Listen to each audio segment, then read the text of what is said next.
Good. Good evening. Welcome to one and all. Wonderful to have the opportunity, as always, to do a little learning with you.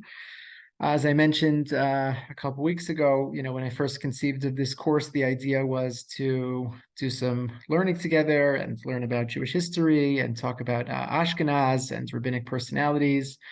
And of course, after October 7th, it became very difficult to concentrate on anything other than the land of Israel, the people of Israel, and the current situation.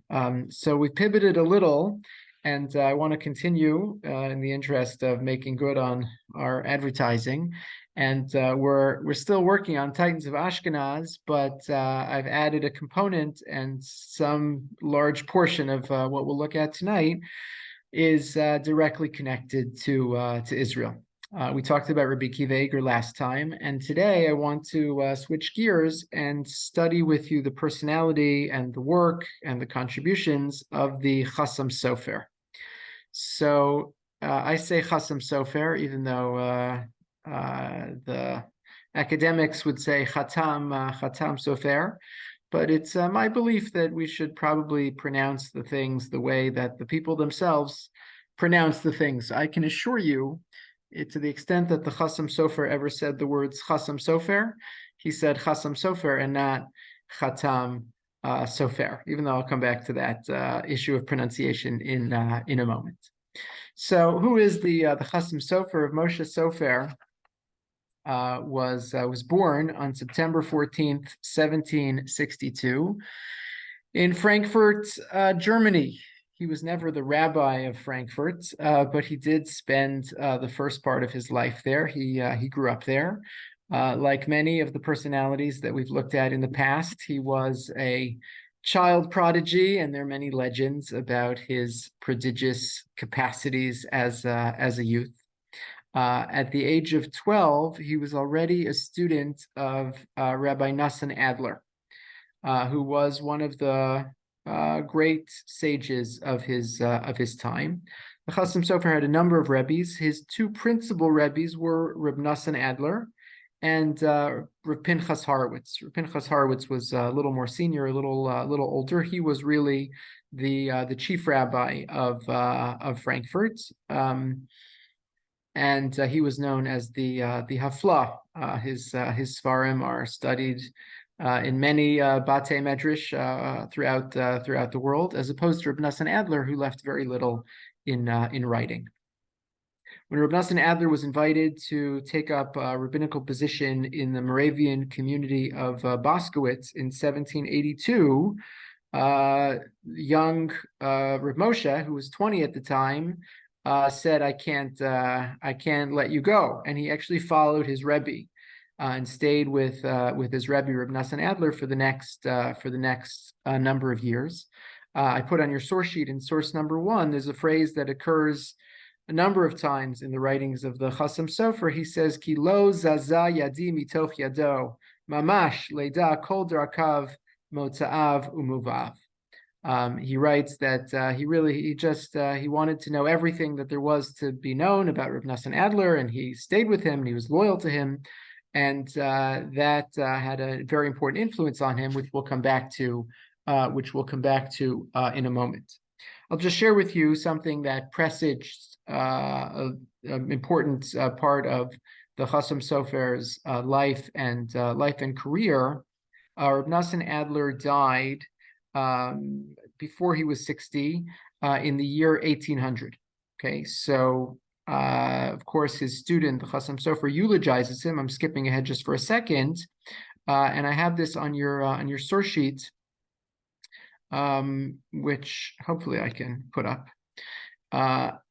No, I think this is the wrong source sheet. I apologize. Let me try one more time to put up the right source sheet. If you have the source sheet, it's number 2 on the sources, and this comes from the eulogy that the Chassam Sofer gave for his Rebbe Reb Nassan Adler.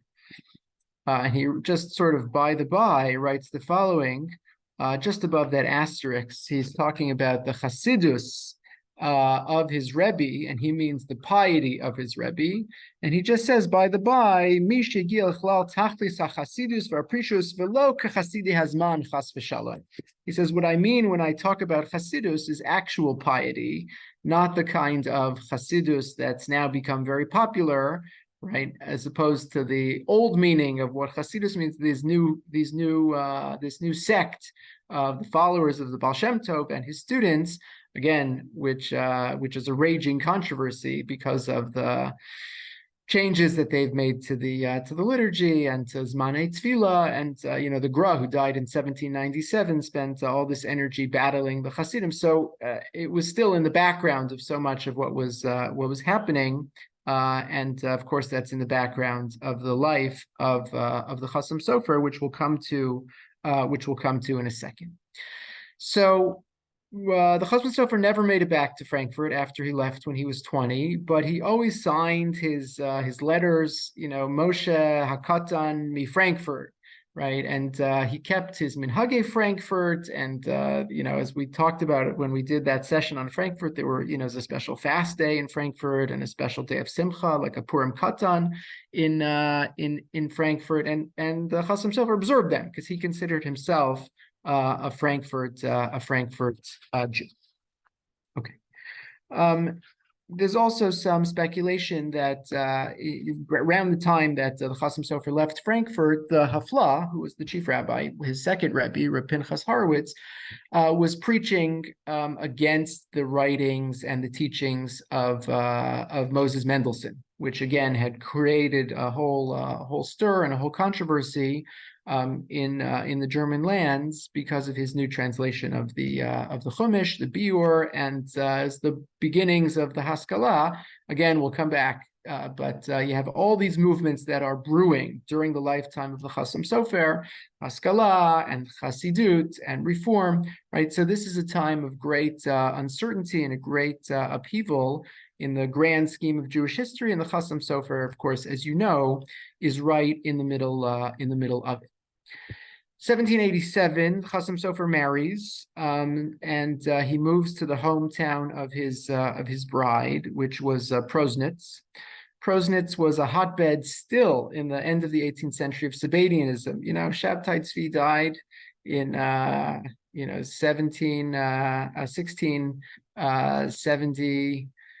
1676.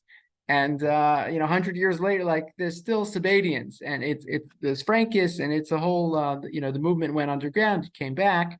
Proznitz is like a hotbed of Sabbatianism and a hotbed of Haskalah. So he had some early exposure to these sectarian movements.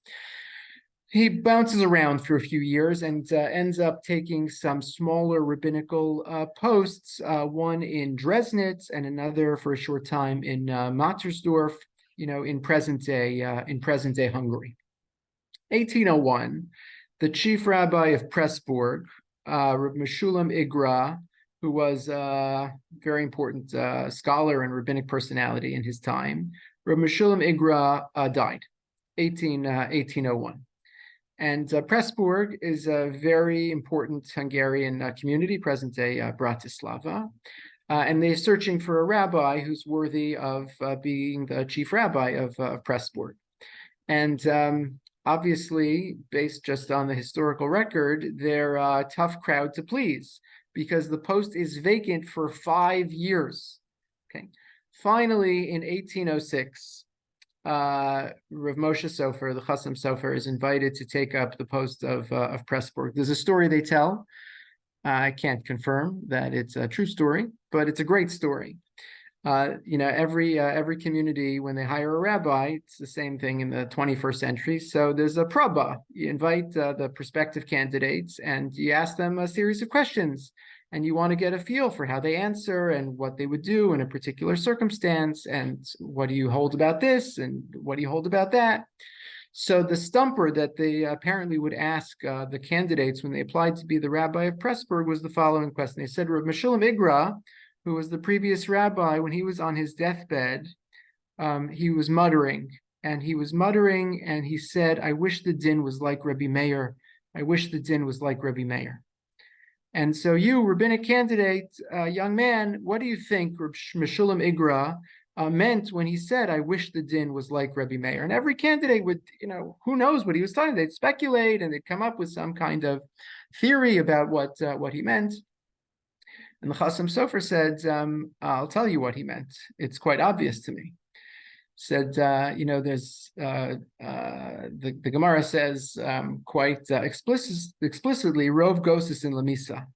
When someone is a Goses, when someone is on their deathbed, and it's clear that they're going. So most people who reach that stage of the process, most people in that stage go on to die. Happens to be there's a position of Rabbi Meir, which is the minority position, Miut Gosis in L'chaim, that some people in that position continue to live.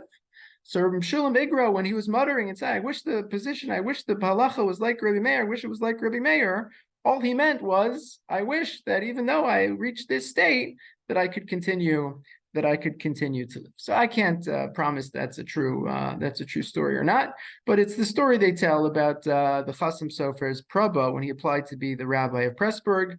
Any way you slice it, he became the rabbi of Pressburg. The Prabba was successful, and he went on to remain in that position until his death, which was in what year did the Chasam Sofer die? I'm sorry, I don't have it in front of me. I think 1840, something like that. You can, we'll have to check. I think I have it in my later stages of my notes. So he went on. He was the rabbi, for 30 some odd years in Pressburg. Some of you have been. Anyone here visited his kever, which I believe is still intact? Dr. Rizak, you were there, so you can still visit the kever. There. Ellie, you were there. The kever of the Chasam Sofer in present day Bratislava. Yeah, exactly. They built a road around it because they were having all kinds of issues, people dying, and they got very superstitious. So they decided to give it the right space. Okay. So next time you're in, Central Europe, make sure to stop in Bratislava. It was a tough go. The first few years in Pressburg. 1807, there was a fire. 1809, you have to think just about what's happening in the world at this time. So Pressburg is bombarded and invaded by the army of Napoleon. And then there's two more fires in 1810 and 1811. And then in 1812, the Chasam Sofer's wife passes away, childless. The Chasam Sofer is widowed and has no children.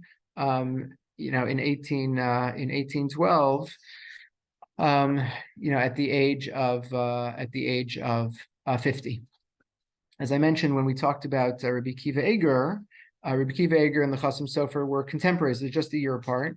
But in this year, in 1812, the Chasam Sofer remarries. He marries the daughter of Rabbi Kiva Eger, who's obviously significantly younger than he is, and together they're blessed with 3 sons and 7 daughters. Many of whom became either prominent rabbanim or wives of prominent rabbanim in the next generation. Let me just say something about the Pressburg yeshiva.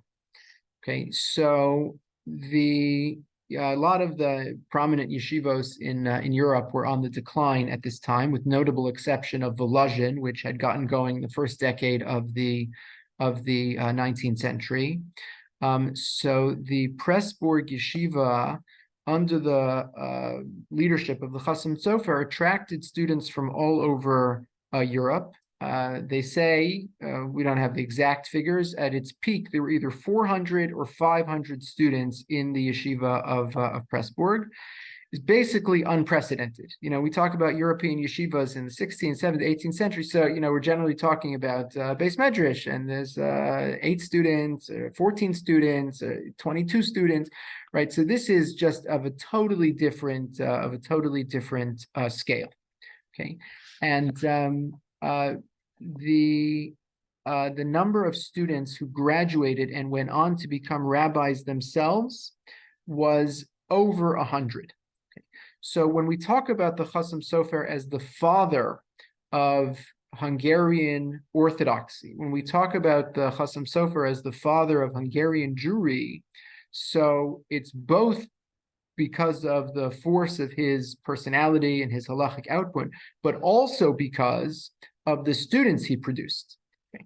Just the quality and the quantity. Just the quantity is staggering, right? So to have 100 talmidim who go on to assume pulpits and become rabbis of communities over the coming decades. So the impact and the influence of the Chassam Sofer, you can't overstate it, right? It's just huge.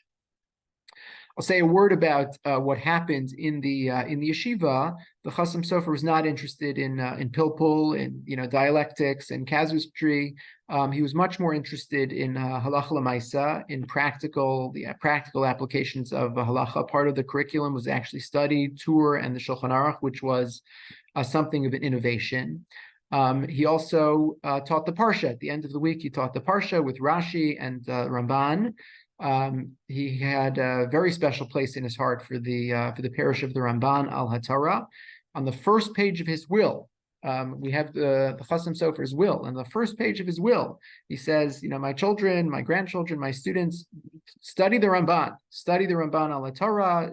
It'll teach you the core values and the core tenets of Jewish faith.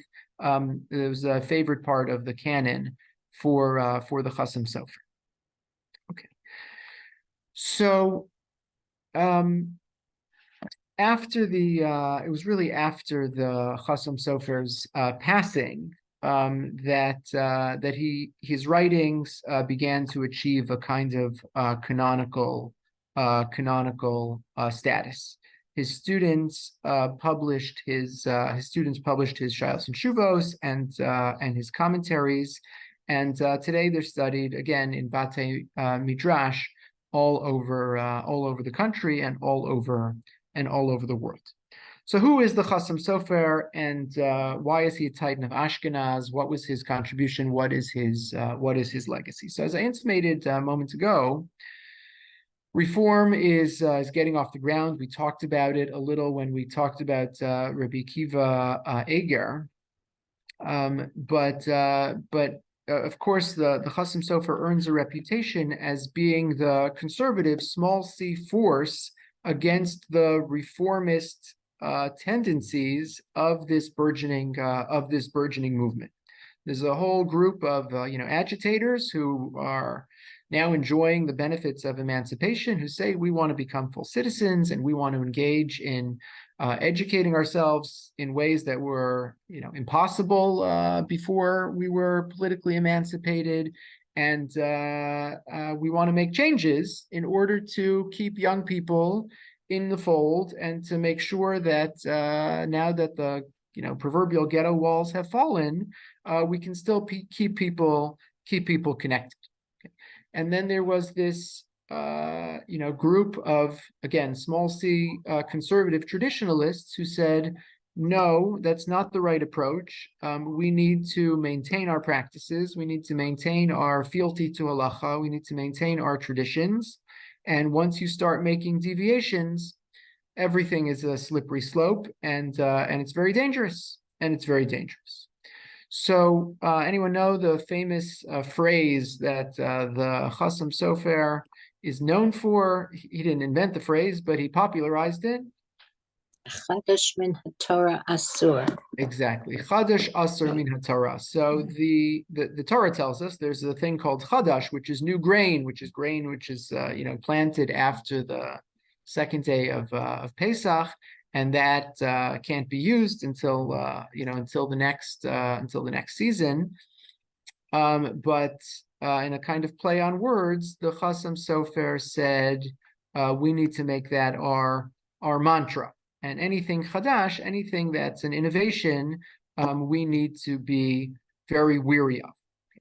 Now, the Chassam Sofer has a reputation for being like the mother of conservatism, the arch conservative Jew, and if you just know the phrase Chadash Asur Min HaTorah, so you have the impression of someone who you might even describe as being, fanatically opposed to innovation, fanatically opposed to change. It's the retention of the tradition for the sake of retaining the tradition. And I want to argue over the next few minutes that that's a gross oversimplification of the persona and the legacy of the Chasam Sofer. It's a very important component of his identity, which is to say he was a critic and an opponent of the reform movement, and he was of this mind that change is potentially very dangerous, and he saw it with his own eyes, because it didn't take long for one change to lead to another change, and they have a conference and they start omitting things from the siddur, and then the next year's conference they omit something else from the siddur. It's like we make fun of it because it's an easy argument to pick on. You say, oh, it's a slippery slope. Well, everything's a slippery slope. No, but this was a moment when there really was pretty, whatever the right use of the metaphor is, a steep grade to the slippery slope. It was really slippery, and it was really dangerous. And so there was this reactionary tendency among this camp, particularly in the Hungarian milieu, that said we need to draw the line and we need to hold fast. Otherwise, we're going to lose everything. So there's something of an irony, and this is actually part of a larger conversation, which is worth exploring. We'll just sort of touch it at the surface level here, and that is the kind of early orientation of the Chasam Sofer. And here it's here that I want to go back to one of his Rebbes, Reb Nassan Adler. Reb Nassan Adler was himself something of a maverick. One of the most common adjectives you'll hear in academics or historians describing Reb Nassan Adler, they'll say he was a colorful personality, right? Colorful personality is a kind of euphemism for he marched to the beat of his own drum. He didn't just toe the party line. So, for instance, he's a Ashkenazic Jew living in Frankfurt in the 18th century. Just think of your picture of Ashkenazic, Yeki Jews living in Frankfurt in the 18th century. So he said, we should use Nusach Sfard, not Nusach Ashkenaz. He preferred a Sephardic pronunciation. He thought we should duchen every day, right? These were radical for a traditional, radical changes for a traditional community. And he left Frankfurt really because he wasn't welcome anymore in Frankfurt. So I'll just share with you just a brief excerpt from an article by Yaakov Katz on the biography of the Chasam Sofer, and he says, you have it here in source number 4, he says, all this, right, this kind of colorful orientation of Reb Nassan Adler, all this makes it clear that Reb Nassan Adler established a pattern of religious life which was distinct in several ways from that which was generally accepted in his city, in Frankfurt. Indeed, the Chasam Sofer later claimed in his arguments with the Hasidim that his teachers, and among them Rabbi Nathan, did not, quote unquote, did not gather a community. Okay, which is to say, right, he had this early exposure to someone who had a kind of penchant for change.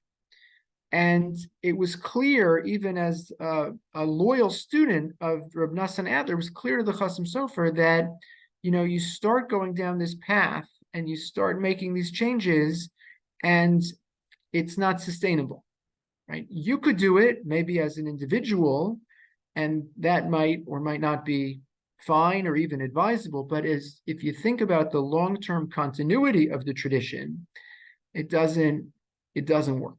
Okay.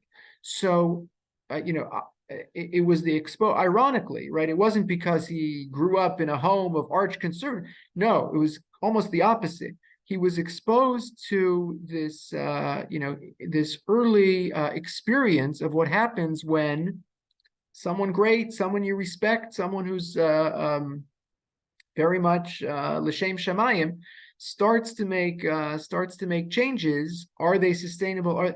And he recognizes very early on that they're not. that they're not sustainable. And if continuity is the theme of the day or the question of the day, or if it's being threatened, so there's a retrenchment and there's a move back toward traditionalism and toward minhag and lines in the sand that say we go here, but we go no further. I'll just share with you one other dimension, just as a parenthesis, but an important one. One of the kind of classic critiques of Haredi Judaism, of which many point to the Chasam Sofer as the father. One of the critiques is, you create robots, and everyone has to look a certain way, and everyone has to conform to certain communal standards, and everyone's an automaton. So there could be validity to that critique, but if anyone points to the Chasam Sofer and says he's responsible for creating automatons, it's not accurate. Look at this excerpt from one of his responsa in source number 5. It's really a beautiful excerpt and formulation. He says, Kol ha'omer la'alacha b'shulchan aruch hi Torah nesuna l'chol Yisrael b'shava ve'ein boded b'moadav. Okay, so he says, all of the halacha which is contained in the Shulchan Aruch was given equally to all of Yisrael, all of the Jewish people, ve'ein boded b'moadav, and there's no exceptions. Okay, achein, mi she'ein lo ela Torah, afilu Torah ein lo. Okay, quoting the Gemara, he says, but if that's the only thing you have, if you just have Torah, you're in the base medrash all day, right? Then you don't even have the Torah. Okay. Why? Ki ze naseh mitzvas anashim melumada va'av lebanim yodeh.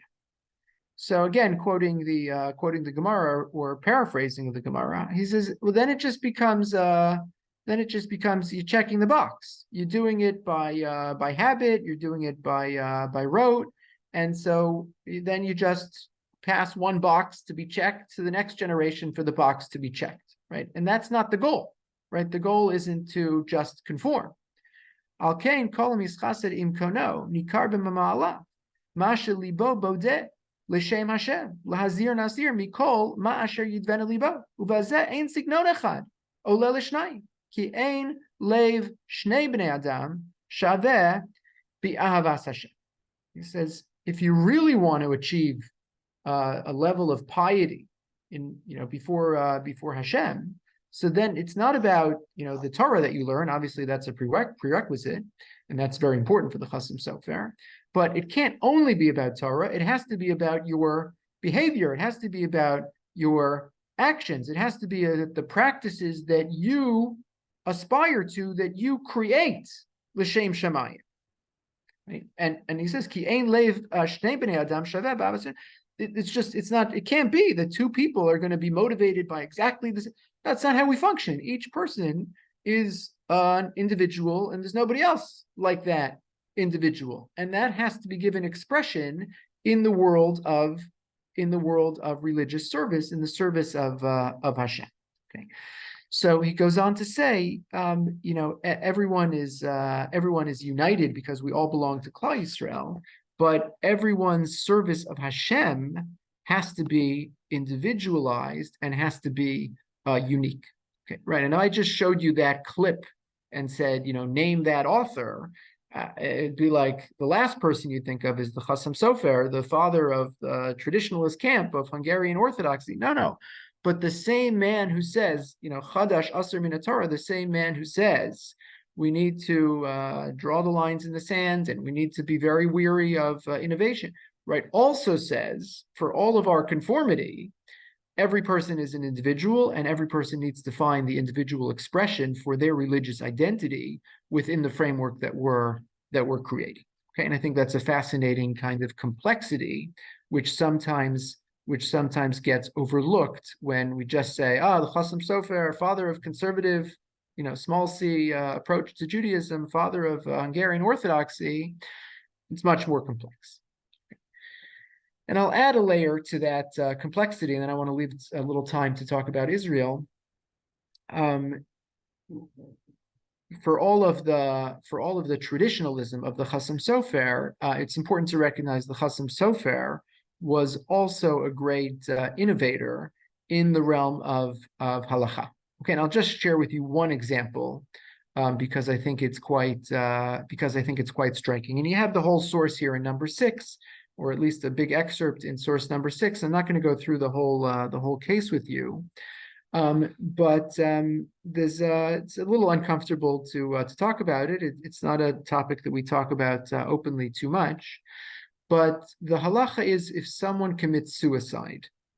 If someone commits suicide, in that case, the family doesn't sit shiva. The family doesn't sit shiva. That's the halacha on the books, and one can imagine why that halacha is on the books, and one can also imagine the kind of social and emotional pain and distress this could cause in a case where someone commits suicide and a family is left to mourn that passing, that tragic passing. So someone wrote to the Chasam Sofer and said, we have this case of a parent suicide, and the family would like to sit shiva as they would do in any other case of a passing. Is that permitted? And the Chasam Sofer came up with a totally novel approach to this issue. And there's sort of two components to it, which I'll just share briefly. So one is to ask the question, to back up and say, well, how have you ascertained that this person has committed suicide? So what's the evidence? And inevitably, the answer to that question is going to be something circumstantial. And the Chasam Sofer says to establish that a suicide has taken place, the burden of evidence in halacha is 2 kosher witnesses. So were there 2 kosher witnesses who could tell you in no uncertain terms that this was in fact a suicide, right? In 99.9% of cases, right, that's not going to be the case, in which case you can't know that this was a suicide, in which case you have to treat it like any other death. And of course, in any other death, the family would mourn, the family would sit shiva. And moreover, the Chasam Sofer writes, right, what is the presumed mental state of someone who commits suicide? Right? Almost by definition, they must be in a place where they're not making sound, rational judgments, because the sound, rational judgment would not be to make this decision. In which case, right, one can redefine the entire status of this situation, because if a person is not in their right mind, then they can't be judged for the thing they've done. So the person who has what we call committed suicide has not, in fact, right, the only way for it to be a suicide is for it to be volitional, and almost by definition, right, it can't be volitional because someone in their right mind would not have done this. So you see, and again, there's more complexity here, but just for the sake of time, a kind of snapshot of this tshuva to give you a sense of the halachic, virtuosity and innovative spirit of what could have otherwise been a kind of open and shut halachic, responsum, right? And again, here you have the same man who says chadash asur min haTorah. And you look at this tshuva, I mean, if that's not mechudash, I'm not sure what is. So there's, again, an important layer of complexity to just tease out. You start messing with tradition, you start messing with the siddur, you start messing with the way shul looks. So that's a problem, and the Chasam Sofer says, stop right there. Okay. At the same time, within the halachic framework, if you use the halachic tools in the base medrash, in the framework of the traditional halachic give and take, so then it's possible and maybe even desirable to be mechadesh, right? To come up with innovations, right? The idea is not for halacha to stagnate. The idea is not for Judaism to stagnate. That's not the idea. The idea is for it to be an Eitz Chaim Hi, which is a Torah that is full of life and full of vitality, and that's this kind of tension, and that's this dialect. Okay, so let me just share with you, one other anecdote for the sake of interest, and then I want to turn to Israel. If you have the source sheet, also in the interest of time, I'll just mention it. But in source number 7, the Chasam Sofer writes here and in other places, and again, this might come as something of a surprise, but the Chasam Sofer had great respect for the authority and halachic authority of the government. Okay. So he actually held, and this is a fascinating halachic position. We all know Dina de Malchusa Dina, right? So the government has just laws. The government creates unjust laws, so they don't have to follow them. But if there's just laws like don't shoplift and don't exceed the speed limit, so it's not just the state of New York that's telling you to, but if that's the halacha, then Dina de Malchusa Dina, that becomes a halachic obligation as well, to follow the just laws of the state. The working assumption, of course, is that's rabbinic in nature. The Chasam Sofer actually argues that following the laws of the land, the notion of Dina de Malchusa Dina is actually deraisa. It's actually a Torah mandate to follow the laws of the land, right? And if you take that argument ad absurdum, if the speed limit is 50 and you go 70, so that's not just illegal, it's an Isser D'Oraisa, okay, which is a stunning formulation. So the story that Rav Hershel Schachter actually once told about the Chasam Sofer was this story.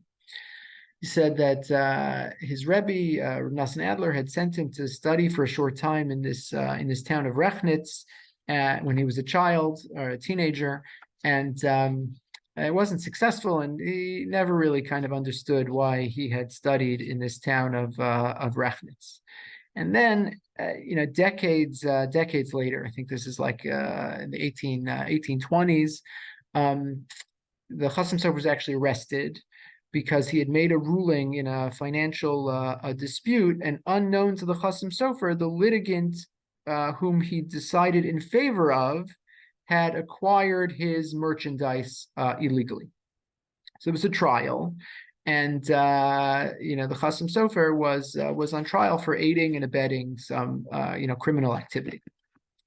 And the story that they tell is that one of the bailiffs in the court, came forward and said, "Judge, may I be permitted to say something?" And it's very unusual. Why is the policeman, the bailiff in the court, participating in the trial? And the judge says, "Okay, what do you have to say for yourself?" And the policeman says, "I just want to ask the defendant a question." He says, "Rabbi, did you ever study in Rechnitz?" And the Chasam Sofer says, "Yes. That's when I was a teenager, I used to study there." And the police officer turns to the judge and says, "I want to be a character witness for this rabbi. Whatever he's saying must be true." He says, "And I'll tell you how I know that." He says, "Because decades ago I was a policeman in Rechnitz, and it was like a cultural thing to make fun of the police in Rechnitz, and all the kids would poke fun of me. And there was one student, there was one kid who, was always respectful and always menschlach, and it's him. It was this rabbi that's in your court. He always said good morning. He was always so respectful." So I can be a character witness and vouch for the character of this rabbi who's standing on trial. Okay, so again, I can't prove it, but that's the story they tell about the Chasam Sofer, who was a man of great integrity. Let me pause here and just ask if there are any questions or comments, and then I want to turn to the Chasam Sofer's relationship with reform, and use that as a window to talk about his relationship with the land of Israel. Okay, so let's look at a source together. This is source number 8 on your source sheet. And we actually looked at this book, not this source, not this page of the book, but there's a collection that emerged from a controversy in 1819. 1819, it was called the Hamburg Temple Controversy, something like that. And this was a kind of big moment in the clash between the traditionalists and the reformers, changes to the siddur and changes to the liturgy and changes to the Beis Knesses, right? Changes to the actual structure of the synagogue. And a lot of the traditionalist responses were collected in this book called Eile Divrei Habris, including letters from Rabbi Kiva Eger and letters from the Chasam Sofer. So I just want to share with you an excerpt from one of these letters, which speaks both to the attitude of the Chasam Sofer to the Reform movement and to the lands of Israel, as we'll see. Okay.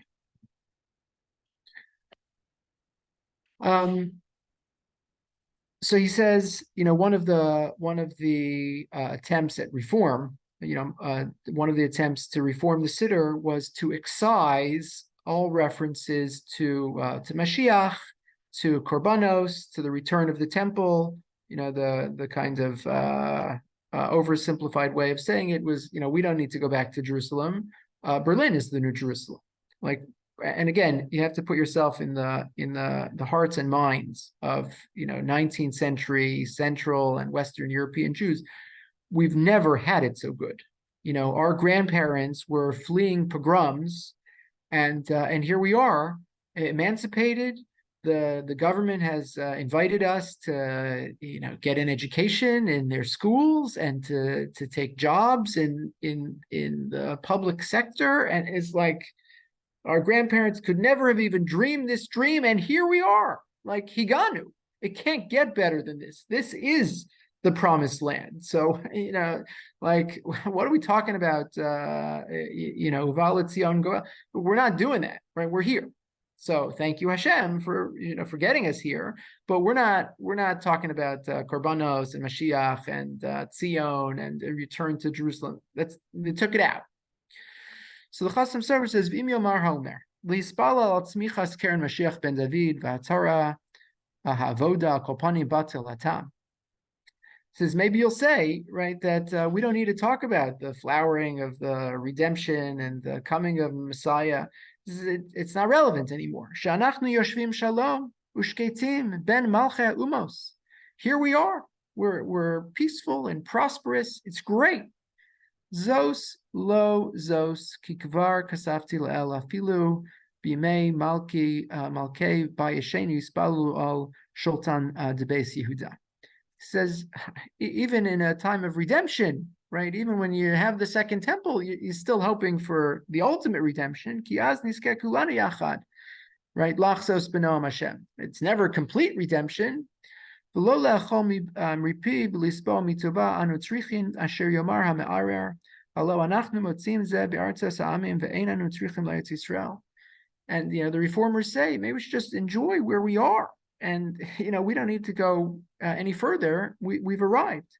He says, Chalila, God forbid. Lo al chayim hamedumim ka'elu anu shofchim shiachenu umetzapim b'tzipiasenu kol yameinu rak le'shev shama lifnei Elokim. He says, it can't be, right? Our whole lives, we've shofchim sichenu, we've poured out our hearts and our tefillos, all of our anticipation, our hope. Right, our whole goal was to get back to Jerusalem, get back to the temple. Okay,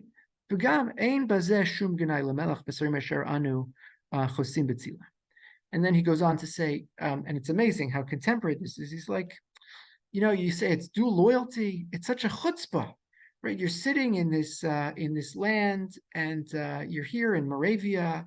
And you have these princes and these governments that are so kind to you, and you're going to get up and you're going to say out loud, I wish I weren't here. I wish I were in Jerusalem. It's a chutzpah. You should just be makir tov. They're so nice to you. They emancipated you. They've given you opportunities like you never had before. Dual loyalty, like how could you? Why would you want to do that? That's the argument of the reformers. And the Chasam Sofer says, no, it's not a dual loyalty. And he goes on. He says we should appreciate everything. It's beautiful and it's amazing and it's wonderful, but that doesn't mean you can't hope for the ultimate salvation. Because the ultimate salvation is in the land of Israel. Okay. So jump down to that second paragraph. We'll just read a couple more lines because it's so relevant and it feels so contemporary. He says, "V'nei anachnu kishvuyim mimelchemes hachurban." We should think of ourselves as captives in the aftermath of the destruction of the temple, right? We blew along with the winds, like the winds of the diaspora took us hither and yon, and here we are in Pressburg, wherever they've led us. We're captives to this moment, okay? And it's amazing. Umirov chaste Hashem v'tzidkas psureinu nasanu sanu l'chenu chesed be'amei malkei umos v'asarim. And, a lot of times in Jewish history, we didn't have it like this. And it was terrible. And now, thanks to Hashem's chesed, things are great. And they're peaceful. And we have prosperity. Asher anu mechuyev lidrosh lomam lispal aleihem. We should get up and we should have kavana when we pray for the welfare of the state and the government and the officers. We mean it because they're so good to us. We should never repay their kindness with anything other than appreciation.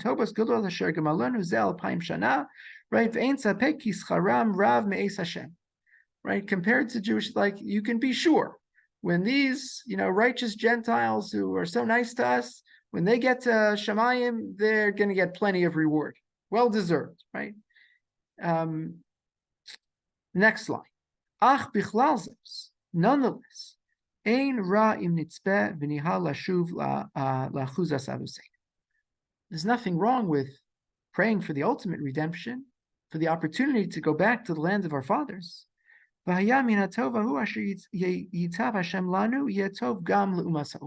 there's such an amazing line. He says, and again, he's talking to the reformers. He says, you think it's a chutzpah to them for us to daven to return to Israel. It's not a chutzpah.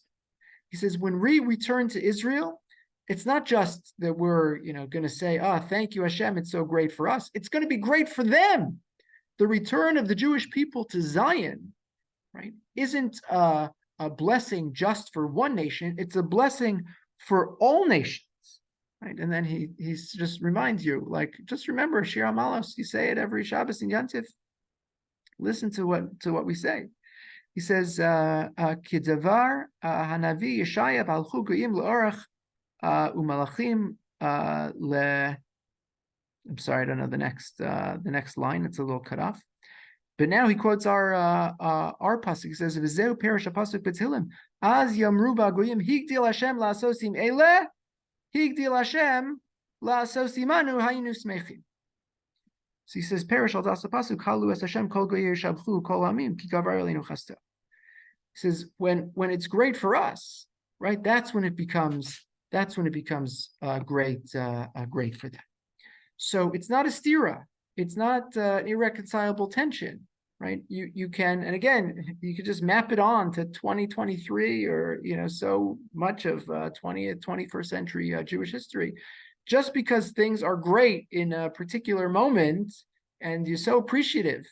It's just reading in another context. Forgive me, I'll just go far afield for a second. They once asked for Moshe Feinstein. They said, the schools want the kids to say the prayer, the Pledge of Allegiance, and these prayers, public prayers in school, and they're going to be praying with non-Jewish kids, and should we allow it? And Moshe Feinstein says, don't make such a big deal. It's all fine. We're all praying to this. And in the course of that tshuva, he just says, who are these, talking about this government, this American this American government, I guess he's talking about the state of New York, whoever, he says, these are Anshe Chesed. These are just people who are, they have public schools so that all children can come and be educated, and they want to say a prayer. Like, that's amazing, right? How could you have any critique? So we're so appreciative. And this week is Thanksgiving. Or Moshe finds there's another, amazing tshuva about Thanksgiving. That's Anshe, Medina Shel Chesed, and whoever had these religious liberties before, it's unheard of. It's amazing.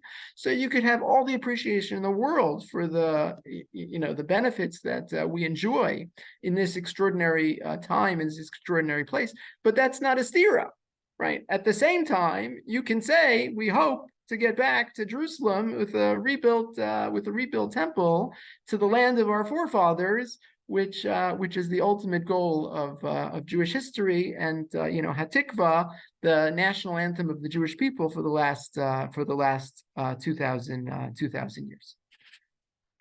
So I'll just share with you. I think I put it on this short sheet somewhere.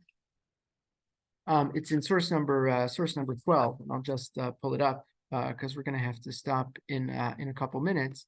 But this is Yosef Salman, and he writes. Let me find the source for you. It's source number 12 on your sheets. He says there's a relationship. He says, Proto-Zionism also arose as an anti-reform phenomenon. This explains the interconnection between the rise of Orthodoxy and the reawakening of Jewish nationalism, a bond that unraveled as the years progressed. It's true that Reform Judaism was only in its infancy during the Chassam Sofer's life, was an even temporary retreat during the 1820s and 30s in Prussia and Hamburg itself, which were the initial locus of the controversy. Nevertheless, at the foundation of the Chassam Sofer's communal activity was his deep concern for the future of traditional Judaism, and that was then significantly challenged in liberal circles. So there's some debate about this, but some historians actually draw a straight line, right? And they say, where did nationalism and the stirrings of Zionism come from? So these were the seeds, right? And it's such an irony, right? The father of, Haredi Jews, Chassam Sofer. So there's actually an argument to be made that and again, he's the father of Haredi, right? Orthodoxy, Hungarian is indisputable. But at the same time, this is a little more disputable, but at the same time, there's actually an argument to be made that the Chassam Sofer is also kind of the father of Proto-Zionism, right? Because in the battle against reform, right, he had to articulate and raise the consciousness of, right? Nobody was thinking in these terms. Nobody was taught until the reform came along and said, stop saying these psukim, in davening, stop saying these paragraphs, until they started ripping pages out of the Siddur. No one ever had to go on record like the Chassam Sofer did here in 1819 and articulate, right? Like, no, just stop right there for 1 second. We care about Israel.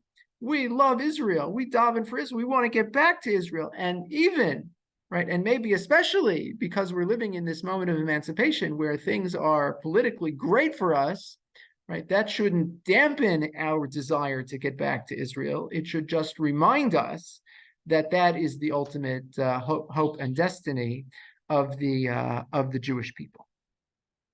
I'll just close with two last thoughts. One is there was a controversy during the lifetime of the Chassam Sofer, which was raised by Rav Tzvi Hurst Kalisher, who we've studied in other times, who was really one of the forerunners of Zionism, and it was his contention that you didn't need a Beis Hamikdash to bring korbanos. He's like, what's stopping us? We could go back to Israel, and there's no temple, but even in the absence of a temple, you could put up a mizbeach, and you could bring korban. You could, certain korbanos you'd be able to bring, and wouldn't that be an extraordinary thing? There's more mitzvahs we could do, and it would become a center like the Beis Hamikdash was of Jewish worship. And there was a whole back and forth among the poskim, and lots of letters were exchanged. And there's a letter, which I have here in the end of your source sheet, that Rabbi Akiva Eger wrote to his son-in-law, the Chassam Sofer. Again, they're a year apart. They were contemporaries, but they ended up becoming related because the Chassam Sofer married Rabbi Akiva Eger's daughter. And Rabbi Kiva Eger said, what do you think? Maybe we could just go back to the Temple Mount. And the Chasam Sofer, you're the chief rabbi of Pressburg. You're so connected politically to the Austro-Hungarian Empire, and maybe you could use some of your political connections to make it possible for us to offer up korbanos on the Temple Mount. And the Chasam Sofer writes back. It's almost funny. He writes back to Rabbi Kiva Eger. He says, "I'm not sure if you heard about this, but there's a mosque on the Temple Mount, and we're not going to be able to bring korbanos on the Temple Mount because there's a mosque." So I just raised it because it just highlights the consciousness and how much at the forefront of the consciousness of some of these poskim the return to Israel was, even decades before Zionism really got underway. I'll just conclude with one final thought, and again, in the interest of time, I'll just summarize it for you. If you're interested, it's here in source number 11, I think it is. We write at the top of our notes. We say, today is November 21st, 2023. That's the secular date. That's the secular calendar, and it's a Christian calendar. And the Chasam Sofer says, you really should use the Jewish calendar. You should write, 5783. He says, when you write 5783, you know what it does? It reminds you. You think he's going to say, it reminds you that Hashem created the world. He says, yes, it reminds you that Hashem created the world. It reminds you that Hashem created the world and gave us Israel. And every time you write 5783, it reminds you that you're part of the Jewish story and you're part of Jewish history, and that story is meant to lead us back to the land of Israel. So there's so much more to say. You could spend a lifetime studying the works of the Chasam Sofer. What I've tried to argue is that someone who sometimes gets pigeonholed as having a very narrow identity actually had a very broad identity and a very complex identity. And particularly when it comes to thinking about Israel at this time, it's worth remembering that even those, right, who skew, let's just say for the sake of simplicity, right, on the political or the religious political spectrum, even individuals, and maybe especially individuals like the Chasam Sofer, long before Zionism really got rolling, was very keen on keeping the land of Israel at the forefront of our consciousness, and thinking about the sense that Jewish history and Jewish destiny lead back to the land of our forefathers, and to the extent that we can advance the conversation and make sure that those who are in Israel have the support that they need, which the Chasam Sofer did in his lifetime, and aspire to get back there, literally and figuratively in our lifetimes, will be advancing the story of the Jewish people and the Jewish land. Please God, we'll pick up next week at this time. I'm going to stop the recording, but I'm happy now to stay on for a few minutes and take any questions or comments.